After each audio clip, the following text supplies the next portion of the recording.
Jesucristo, para algunos el Mesías, el Redentor, el Hijo de Dios, para otros un profeta, un rabí, un maestro o un personaje ficticio.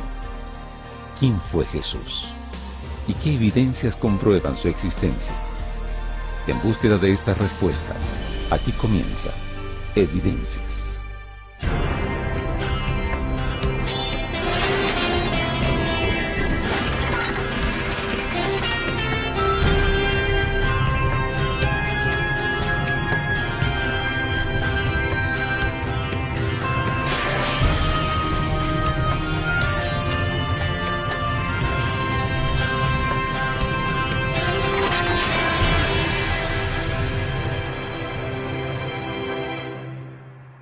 Jesús ha sido un personaje que ha marcado la historia, pero muchas dudas surgen al respecto de su persona y de su ministerio. Para empezar a esclarecer este asunto se podría preguntar, ¿quién fue este maestro? La pregunta que muchas personas se hacen es ¿quién fue Jesús?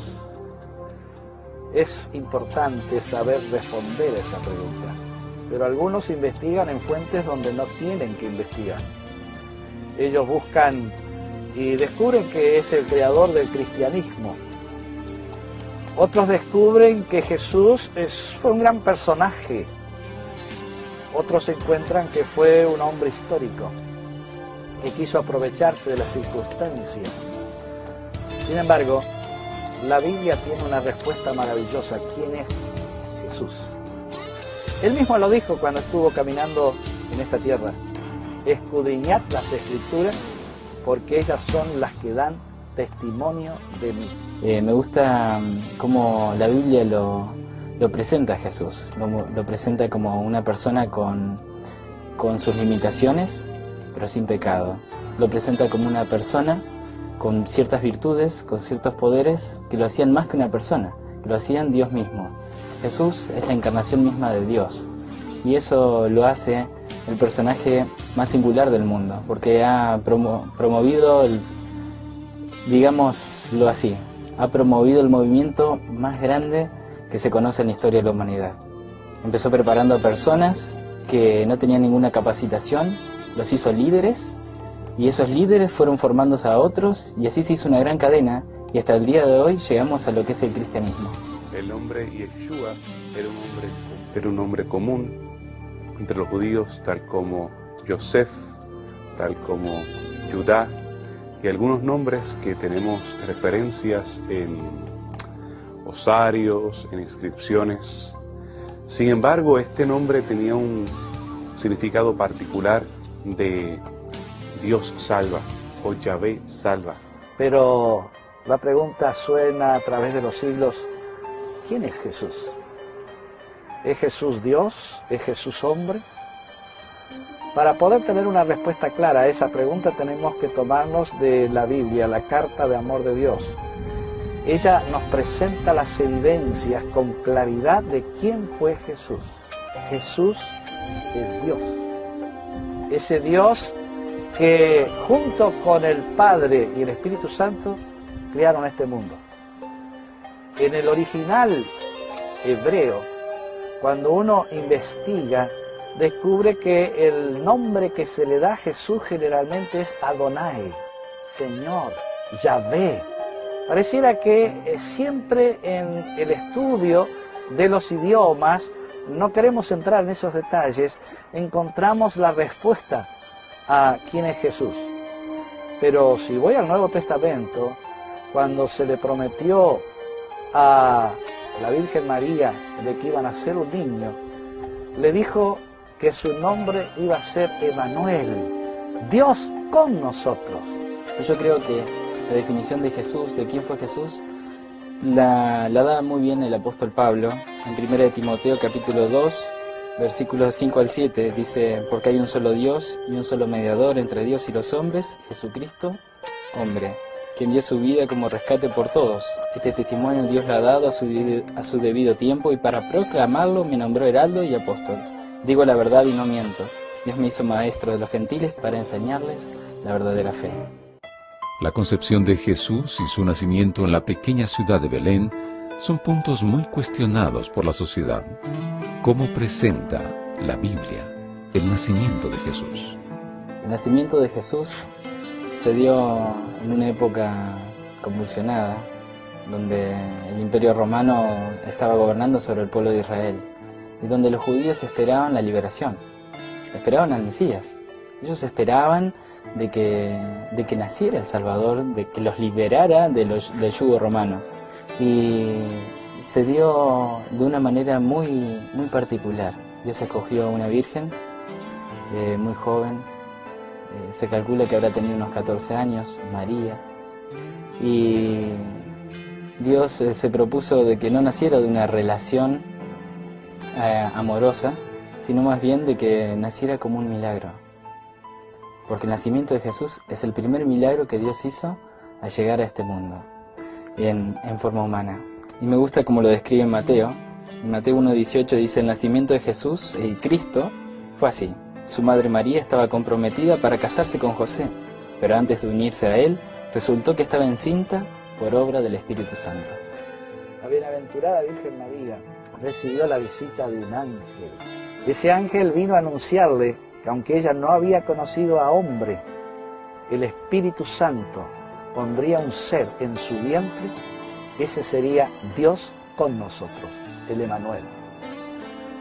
Cuando leemos los evangelios y descubrimos la forma que se desarrolló aquella escena, yo me pongo a pensar en una niña buena, cariñosa, amable, que vivía en relación con Dios.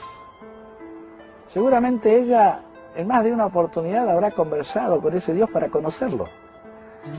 Y ella tuvo el privilegio de ser la madre de ese Dios, Dios con nosotros. Así se lo dijo el ángel. Cuando San José lo relata el Evangelio de San Mateo, el ángel se le acerca y le cuenta la misma historia. Y el ángel le dice: ¿sabes una cosa? Tienes que ponerle nombre Jesús. Y allí el último texto del Evangelio de San Mateo, capítulo 1, nos dice que le puso ese nombre Jesús. Y la verdad es que esta historia, desde su mismo comienzo, empieza a mostrar el milagro que Dios quiere realizar en la vida de cada uno de nosotros, el de la fe. Del hombre intercomunicándose con el ser celestial a través de sueños, a través de apariciones de ángeles y a través del cumplimiento de la profecía. Porque el nacimiento de Jesús era un cumplimiento profético. La gente esperaba que Jesús viniera, pero nadie se esperaba que naciera de una virgen. Nadie se esperaba de que fuera una muchachita. Y María, ¿qué nombre? María, la elegida. Eso es lo que significa María. Y ella tuvo que afrontar esta prueba. No fue una prueba fácil. Fue difícil llevarlo adelante. Fue difícil llevar adelante su matrimonio con José. Había ciertas reglas, ciertas estipulaciones en la época que hacían de que fuera más difícil la vida para una persona de que había quedado embarazada sin estar casada, pero Dios la protegió. El nacimiento en Belén ya había sido profetizado en el Antiguo Testamento, pero no todos estaban preparados para recibir al Mesías. ¿Cuáles eran esas profecías que presentaban la venida de Jesús? Por ejemplo, en Miqueas capítulo 5, versículo 2, nos dice: mas tú, Betlehem Efrata, pequeña para ser entre las millares de Judá, de ti le saldrá. ¿Pero quién? El que es desde el principio. Allí está explicado de que Jesús iba a nacer en Belén. Casi no se cumplió eso, porque los padres de Jesús vivían en Nazaret y salió una ley de empadronamiento para que se trasladaran hasta Belén, y se cumplió la profecía. En Isaías 7, versículo 10 en adelante, se habla acerca de este rey, el rey Acaz, que había estado buscando apoyo de parte de los asirios para defenderse de los sirios y los israelitas de las tribus del norte. Y él entonces, en el versículo 14 de Isaías 7, dice: por lo tanto el Señor mismo os dará una señal. La Virgen concebirá y dará a luz un hijo, y se llamará Emanuel. Sin embargo, la palabra para joven, que aquí es traducida como virgen, es muchacha, no necesariamente una joven que fuera virgen. En el Cantar de los Cantares, esa palabra hebrea se usa para describir a la Sunamita. Y no era virgen. Se está refiriendo a un niño naciendo en el mismo tiempo de Isaías. Isaías 8 nos habla acerca de este niño que se llamaría Maher Salal Hasbaz. El despojo se apresura. Así que este niño se convierte en un tipo o una sombra, un símbolo de aquel niño que habría de venir. Tenemos los evangelistas tomando estas profecías del Primer Testamento y alineándolas, reconociendo cómo en la vida de Jesús de Nazaret se iban cumpliendo. Ellos son muy cuidadosos en notar cada una de ellas sin marronear, sin tratar de imponerlas, simplemente notando cómo cada una de ellas se cumplía. Especialmente era emocionante las que tienen que ver con su nacimiento. Sin embargo, habría otras que serían un poco más complicadas cuando hablara acerca de su pasión y también de su muerte. Ahora, había cierta incertidumbre acerca del nacimiento de Cristo. No se sabía bien cuándo iba a nacer, pero todos lo esperaban. Hubo acontecimientos antes del nacimiento de Cristo. Hubo un terremoto donde murieron muchas personas y la gente pensaba que ahí justamente iba a llegar el Mesías. Después hubo un emperador que gobernó en esa región y bueno, se pensaba que con esa prosperidad y esa paz que había estado reinando, el Mesías iba a llegar. Había distintas opiniones, había distintos parámetros, pero sabemos de que la profecía se cumplió en su tiempo exacto, cuando Dios lo dispuso, no cuando el hombre más lo ansiaba. Y la profecía se cumplió en un tiempo donde la gente, si bien esperaban al Mesías, pero no estudiaban las Escrituras. Solamente unos pocos leían y podían comprender el tiempo en que estaban viviendo. Solamente unos pocos sabían de que el Mesías estaba a las puertas.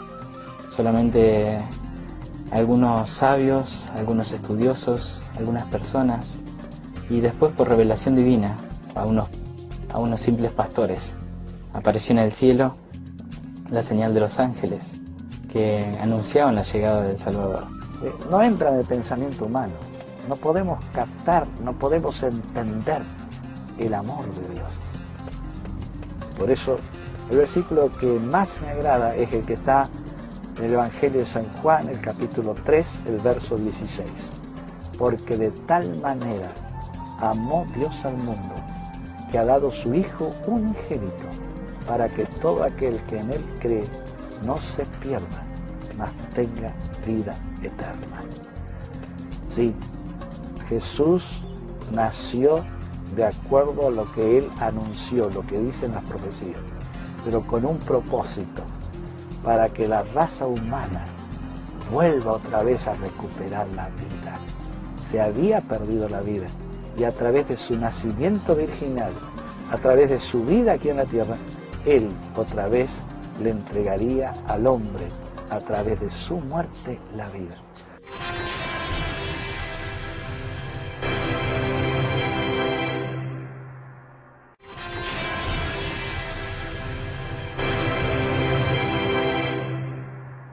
Al leer la Biblia, es posible encontrar bellos relatos de la vida de Jesús. Pero, ¿hay evidencias que comprueban su existencia y su divinidad? Pues realmente cuando hablamos acerca del nacimiento de Jesús podemos hacer referencia al censo.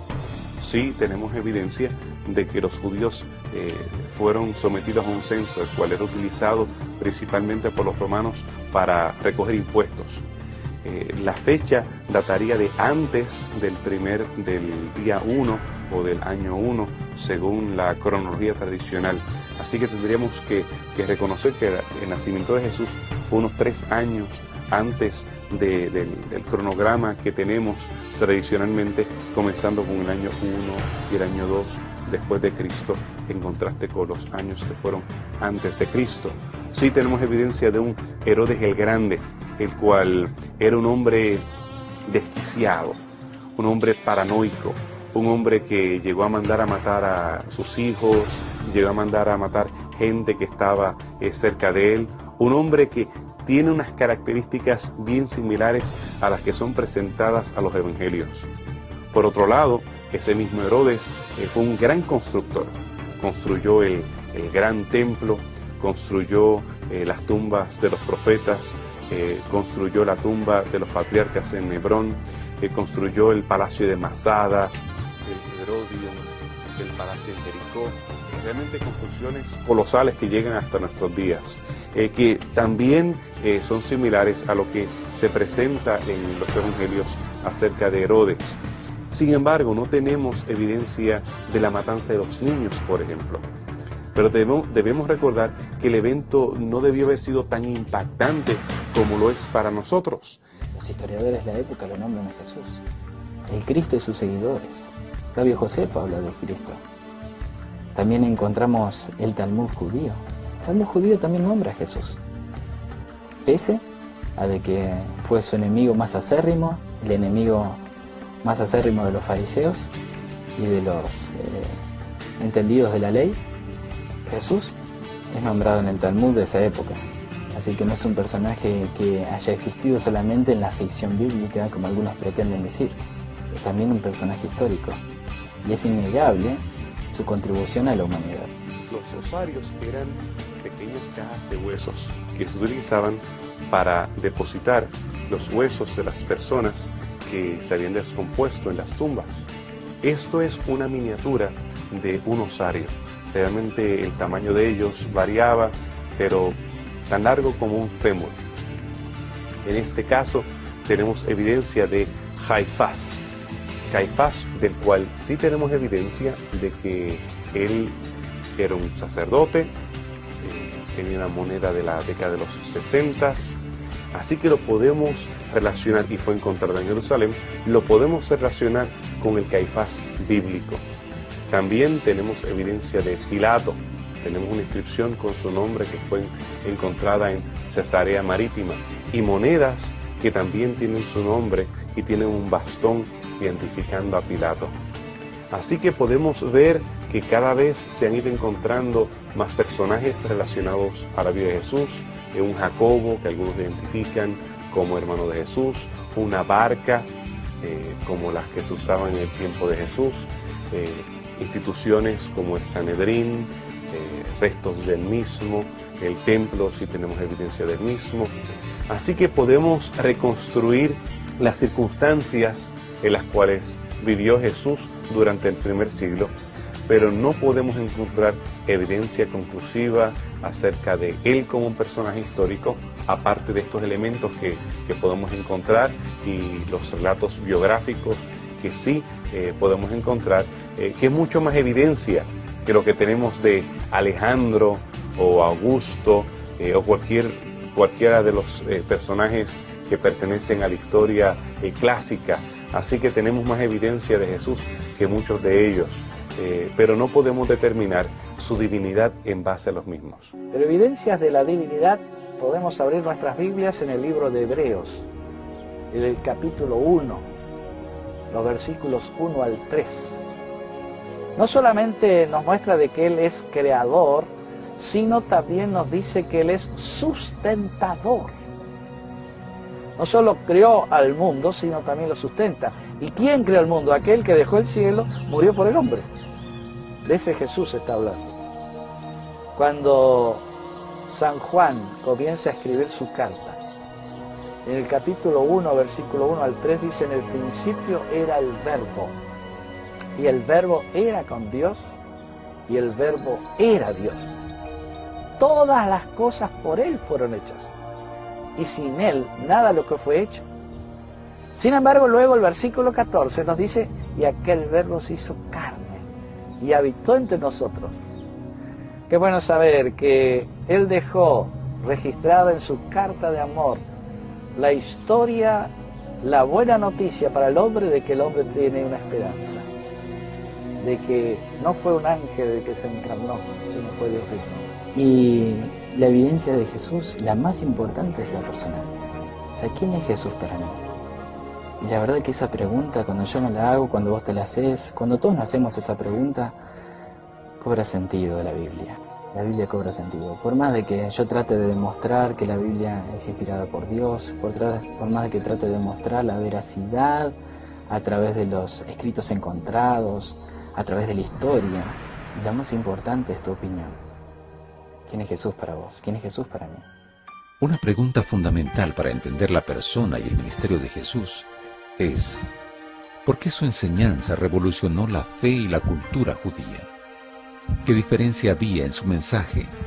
Las enseñanzas de Jesús revolucionaron la fe y la cultura judía, porque Jesús, ahora sentado en una montaña, similar a Yahvé, a Jehová, cuando estaba sentado en el monte Sinaí, hace unos decretos más fuertes que los que se hicieron en Éxodo 20, cuando hablaba acerca de no matar, no robar, no codiciar, porque va al corazón. Oísteis que fue dicho. Él contrasta, pero no está contrastando Sinaí, sino está contrastando las interpretaciones que muchos rabíes habían hecho de lo que fue dado en Sinaí. Jesús trae un nuevo pacto, es un nuevo Sinaí, una nueva experiencia. Él contrasta las costumbres de sus contemporáneos con lo que realmente estaba escrito en el Primer Testamento. Él, a diferencia de ellos, presenta positivamente la obediencia. Él habla acerca de un reino que es diferente al reino político que estaban esperando los judíos poder alcanzar. Ellos buscaban a alguien que se pusiera frente a un ejército y destruyera a los romanos. Sin embargo, cuando muchos empezaron a decir de que Jesús era el Mesías, algunos creían, otros no. ¿Por qué? Porque Él no vino a formar un ejército de soldados para destruir, sino Él formó un grupo de hombres que llamó discípulos solamente con un propósito de servir. Y eso en la cultura judía era algo que no podían entender, porque ellos tenían a sus servidores, tenían a sus esclavos. Y muchos de los judíos no aceptaron de que Él viniera a revolucionar las costumbres. Mientras los romanos tenían sables más largos, los hebreos tenían los celotes, llamados tal vez terroristas en nuestros tiempos, semejante a esta daga egipcia. Ellos tenían esta daga corta en la cual ellos podían matar a los soldados, pasar sus cuchillos entre las armaduras de sus enemigos y salir corriendo perdidos entre la multitud. Esa era la clase de reino que ellos esperaban. Ellos querían un reino que viniese a conquistar por la fuerza el reino. Un reino que pudiese gobernar y tener un imperio similar al de Salomón. Un imperio que llegara mundialmente con alcance mayor al que ellos habían conocido anteriormente. Sin embargo, Jesús hablaba de un reino de paz, de un reino de poner la otra mejilla, de correr la segunda milla. Un reino que no era de este mundo. Y ese es el contraste mayor que tiene la teología presentada por Jesús de Nazaret con la de sus contemporáneos. Jesús era una persona especial, porque Jesús conocía las Escrituras, ya que era un judío de ley. Estudiaba la Biblia, la leía, prestaba la atención en la sinagoga. Sin embargo, tenía una forma de actuar diferente, porque no se llevaba por la tradición, sino que Él se llevaba por el amor de Dios. Él se dejaba guiar por el amor de Dios, impreso en las Escrituras, y ese amor lo llevaba también a manifestar algo exteriormente que lo hacía distinto, que lo hacía atrayente, que lo hacía bello. Jesús no era hermoso por su apariencia, sino que era hermoso por su carácter y sus enseñanzas. Y eso es lo que atraía a las multitudes, además de los milagros. Pero el ejemplo de Jesús es un ejemplo a seguir. Si yo quiero ser como Jesús, debo también hacer eso. Debo enamorarme de las enseñanzas de las Escrituras, debo enamorarme de Jesús y poner en práctica en mi vida sus enseñanzas. Porque si no, la Biblia no tiene ningún sentido. El ejemplo de Jesús no tiene ningún sentido. Es posible encontrar evidencias de la existencia de Jesús y del contexto histórico que la Biblia presenta en los Evangelios. Considerando a Jesús como el Hijo de Dios, ¿cuál era su objetivo al venir a la tierra? El objetivo de Cristo se resume en la llegada de Dios acortando la distancia que el pecado había ocasionado, dándole salvación al ser humano, enseñándole cómo vivir, enseñándole a cómo encontrar la salvación y a cómo lograr esa salvación. Que Jesús es el que vino a pagar la deuda del pecado, que es la muerte. Él dejó el cielo, se humanó para vivir como hombre, para morir por el hombre y decirle a aquel que comenzó ese gran conflicto: la muerte fue vencida, saliendo victorioso de la tumba. Ascendió a los cielos y ahora es tu intercesor y mi intercesor. Él nos prometió: en la casa de mi Padre muchas moradas hay. De otra manera os lo hubiera dicho: voy pues a preparar lugar para vosotros, y si me fuere a preparar el lugar, vendré otra vez, y yo los voy a llevar allá donde yo estoy. Yo no puedo vivir en la vida pensando de que todavía no soy salvo. No puedo hacer eso, porque no me ayudaría a tomar buenas decisiones, no me ayudaría a vivir una vida feliz. En cambio, teniendo la seguridad de la salvación, la plena seguridad de que Jesús murió y me dio la salvación, yo puedo todos los días tratar de ser semejante a Jesús y de arriesgarme a seguir a Dios, a seguir a Cristo en el camino de la vida y de tomar decisiones que me ayuden a estar cada día más cerca de Dios. Los autores del Primer Testamento, los profetas hebreos, apuntaban a un Jesús, a un Mesías que vendría a salvar el mundo, no del poder de los romanos, sino del poder del pecado. El énfasis del Antiguo Testamento no era necesariamente la opulencia de un rey similar al que ellos habían tenido en la vida de David o en la vida de Salomón, sino que ellos hablaban acerca de una redención cósmica, mucho mayor que la redención política. Por esa razón, muchos de los contemporáneos de Jesús no podían entender el mensaje ni la misión que él tenía, porque trascendía lo terrenal, trascendía el aquí y ahora, y él presentaba un reino eterno, un reino que podría incluir a personas de toda nación, tribu, lengua y pueblo, sin castas, sin clases, en el cual todos serían uno y todos vivirían juntos por la eternidad.